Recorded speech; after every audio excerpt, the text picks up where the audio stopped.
Welcome students.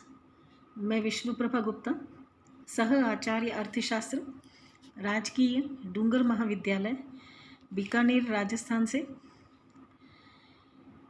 MA previous economics paper second macro economics की class में हमारा topic चल रहा है उत्पादन व रोजगार का प्रतिष्ठित सिद्धांत, classical theory of output and employment, जिसके 3 पार्ट हम कर चुके हैं। आज हम ले रहे हैं इसका चौथा पार्ट। इस पार्ट में हम ले रहे हैं कि अगर श्रम की पूर्ति में परिवर्तन हो जाए तो उसके क्या प्रभाव होंगे, और इसमें हम ये मानते हैं कि श्रम की पूर्ति में परिवर्तन के अंतर्गत हम ले रहे हैं कि अगर श्रम की पूर्ति में वृद्धि हो जाए तो विभिन्न क्षेत्रों पर इसका क्या प्रभाव पड़ेगा। जब उत्पादन फलन दिया हुआ है और मुद्रा की पूर्ति दी हुई है तो अर्थव्यवस्था में श्रम की पूर्ति में अगर वृद्धि हो जाती है तो बढ़े हुए अतिरिक्त श्रम को मौद्रिक मजदूरी में कमी करके उसके अनुसार घटी हुई वास्तविक मजदूरी पर ही रोजगार प्रदान करना संभव है, क्योंकि वास्तविक मजदूरी में कमी करने से ही श्रम की मांग और बढ़ी हुई पूर्ति में साम्य संभव हो सकता है। क्योंकि प्रतिष्ठित अर्थशास्त्री यह मानते थे कि अगर अर्थव्यवस्था में रोजगार को बढ़ाना है तो वास्तविक मजदूरी में कमी करके, मौद्रिक मजदूरी में कमी करके रोजगार को बढ़ाया जा सकता है। तो यहाँ हम इसको रेखा चित्र 3 के माध्यम से समझते हैं, जिसका यह ए पार्ट है, यह बी पार्ट है, यह सी और यह डी पार्ट है। सबसे पहले हम ए पार्ट लेते हैं, जहाँ हमने ओ एक्स अक्ष पर रोजगार को लिया है और ओ वाई अक्ष पर हमने वास्तविक मजदूरी को लिया है। डी एल श्रम का मांग वक्र है, जबकि एस एल 1 श्रम का प्रारंभिक पूर्ति वक्र है। ये दोनों वक्र एक दूसरे को E1 बिंदु पर इंटरसेक्ट करते हैं, काटते हैं, जहाँ पर ON1 रोजगार का निर्धारण होता है और OW/P1 के बराबर वास्तविक मजदूरी निर्धारित हो जाती है। और इस ON1 रोजगार पर ही उत्पादन फलन के दिए हुए होने पर अर्थव्यवस्था में OQ1 के बराबर जो है उत्पादन होता है। और इस उत्पादन पर, जैसा कि सी भाग में हम देख रहे हैं कि जो है मुद्रा की पूर्ति दी हुई है, और मुद्रा की पूर्ति के MV दिए हुए होने पर OQ उत्पादन के होने पर अर्थव्यवस्था में OP1 के बराबर कीमतों का निर्धारण होता है। और जब हम डी भाग में आते हैं तो देखते हैं कि अर्थव्यवस्था में OP1 कीमत स्तर के होने पर और वास्तविक मजदूरी के W/P1 होने पर, जो कि W/P1 वक्र से शो हो रहा है, हम देख रहे हैं कि अर्थव्यवस्था में मौद्रिक मजदूरी OW1 के बराबर निर्धारित होती है। अब हम ये मान लेते हैं कि श्रम की पूर्ति में वृद्धि हो जाती है।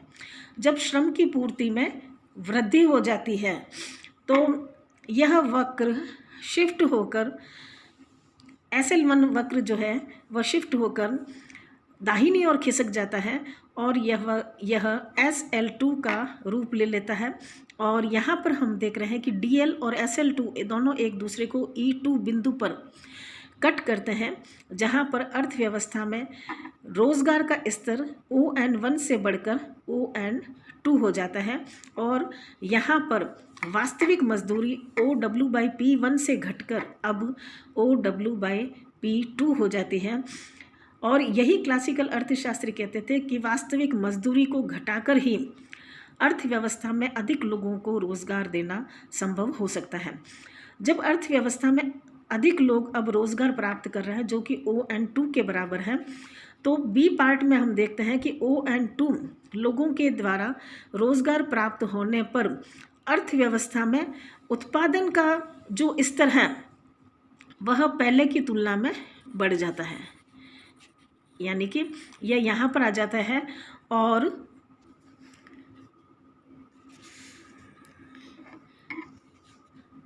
यहाँ पर उत्पादन OQ1 से बढ़कर OQ2 हो जाता है। अब सी पार्ट में आने पर हम देख रहे हैं कि मुद्रा की पूर्ति वही है और उत्पादन पहले की तुलना में बढ़कर OQ2 हो गया है। तो उत्पादन के बढ़ जाने से और मुद्रा की पूर्ति वही रहने से अर्थव्यवस्था में कीमतें पहले की तुलना में कम हो जाती हैं, जो OP1 से घटकर OP2 हो जाती हैं। और कीमतें जब घट जाती हैं तो हम देख रहे हैं डी पार्ट में कि वास्तविक मजदूरी जो है वो पहले की तुलना में कम होकर उसका वक्र जो है W/P2 के रूप में आ जाता है। और यहाँ पर हम देख रहे हैं कि मौद्रिक मजदूरी जो है वो पहले की तुलना में घटकर OW2 हो गई है। यहाँ पर हम देख रहे हैं कि जब श्रम की पूर्ति में वृद्धि होती है तो वास्तविक मजदूरी में कमी होती है, यानी कि वास्तविक मजदूरी में कमी करके ही श्रम की अतिरिक्त पूर्ति को रोजगार पर लगाया जा सकता है, जिससे कि रोजगार में वृद्धि होती है। जब रोजगार में वृद्धि होती है तो उत्पादन में वृद्धि होती है। उत्पादन में वृद्धि होने पर चूंकि मुद्रा की मात्रा वही है, इसलिए कीमत स्तर में कमी हो जाती है और कीमत स्तर में कमी होने से हम देख रहे हैं कि मौद्रिक मजदूरी में भी यहाँ पर कमी हो रही है। और वास्तविक मजदूरी कम होने के लिए ज़रूरी है कि मौद्रिक मजदूरी में जो कमी है वो कीमत स्तर में हुई कमी की तुलना में अधिक हो, तभी वास्तविक मजदूरी कम अधिक होगी। यानी कि मौद्रिक मजदूरी भी कम हो रही है और कीमत स्तर भी कम हो रहा है, लेकिन मौद्रिक मजदूरी में जो कमी है उसमें कीमत स्तर की तुलना में अधिक गिरावट आती है, जिससे कि वास्तविक मजदूरी कम होती है। और यही कारण है कि अतिरिक्त श्रमिकों को रोजगार पर लगाया जा सकता है, जैसा कि क्लासिकल इकोनॉमिस्ट मानते थे। तो इस तरह से श्रम की पूर्ति का प्रभाव हमने देखा। अब हम ले रहे हैं श्रम की मांग में परिवर्तन। श्रम की मांग में परिवर्तन के अंतर्गत भी हम ले रहे हैं कि श्रम की मांग में वृद्धि होने पर इसका विभिन्न क्षेत्रों पर क्या प्रभाव पड़ता है। जब अर्थव्यवस्था में श्रम की पूर्ति, मुद्रा की मात्रा और उसका चलन वेग स्थिर रहे, किंतु श्रम की मांग में वृद्धि हो जाती है, तो श्रम की मांग में वृद्धि तभी संभव है जब श्रम की उत्पादकता में भी वृद्धि हो। और यह जब उत्पादन, तकनीक और पूंजी स्टॉक में वृद्धि होती है तो श्रम की जो सीमांत उत्पादकता है, marginal physical productivity of labour जो है वह बढ़ जाती है, जिससे उत्पादन फलन जो है वो भी बढ़ जाता है। यानी कि जब अर्थव्यवस्था में उत्पादन की तकनीक में चेंज होता है, पूंजी स्टॉक में वृद्धि होती है और श्रम की सीमांत उत्पादकता में वृद्धि हो जाती है, जिससे कि श्रम की मांग में वृद्धि होती है, तो इसका विभिन्न क्षेत्रों पर प्रभाव किस तरह से पड़ता है। इसको हमने रेखा चित्र 4 के माध्यम से लिया है, जिसका यह ए पार्ट है, यह बी पार्ट है, यह सी पार्ट है और यह डी पार्ट है। यहाँ ए पार्ट में हमने OX अक्ष पर रोजगार को लिया है, OY अक्ष पर हमने वास्तविक मजदूरी को लिया है। SL जो है वो प्रारंभिक श्रम का पूर्ति वक्र है और DL1 जो है वह श्रम का प्रारंभिक मांग वक्र है। दोनों एक दूसरे को E1 बिंदु पर कट करते हैं, जिससे अर्थव्यवस्था में ON के बराबर रोजगार का निर्धारण होता है और OW/P1 के बराबर अर्थव्यवस्था में वास्तविक मजदूरी निर्धारित होती है।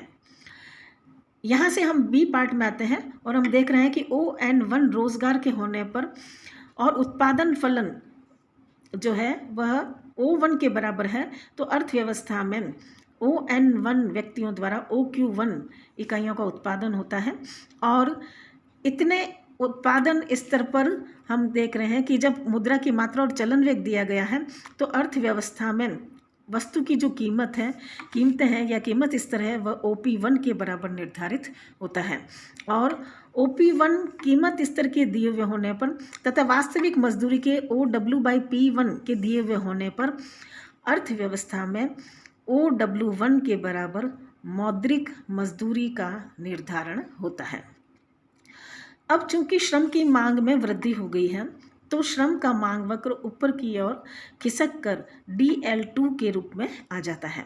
और यहाँ पर हम देख रहे हैं कि नया संतुलन बिंदु E2 पर निर्धारित होता है, जहाँ पर पहले की तुलना में रोजगार बढ़कर ON2 हो जाता है और वास्तविक मजदूरी भी बढ़कर OW/P2 हो जाती है।